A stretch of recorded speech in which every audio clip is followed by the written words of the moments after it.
نحمدہ ونصلی علی رسولہ الکریم اما بعد۔ حالت احرام میں خشکی پر شکار کرنا منع ہے۔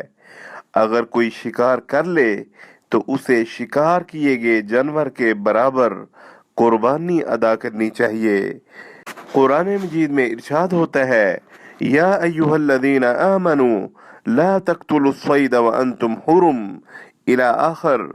اے لوگو جو ایمان لائے ہو، احرام کی حالت میں شکار نہ کرو، اور اگر تم میں سے کوئی جان بوجھ کر ایسا کر گزرے تو جو جانور اس نے مارا ہو اسی کے ہم پلہ ایک جانور اسے مویشیوں میں سے نظر کر دینا ہوگا، جس کا فیصلہ تم میں سے 2 عادل آدمی کریں گے، اور یہ نذرانہ کعبہ پہنچایا جائے گا، یا پھر اسی گناہ کے کفارہ میں چند مسکینوں کو کھانا کھلانا ہوگا، یا اس کے بقدر روزے رکھنا ہوں گے تاکہ وہ اپنے کیے کا مزہ چکھے۔ پہلے جو کچھ ہو چکا اسے اللہ نے معاف کر دیا، اور جس نے اس حرکت کا اعادہ کیا تو اس سے اللہ بدلہ لے گا۔ اللہ سب پر غالب ہے اور بدلہ لینے کی طاقت رکھتا ہے۔ سورۃ المائدہ آیت نمبر 95۔ حالت احرام میں سمندری شکار کرنا اور اسے کھانا جائز ہے۔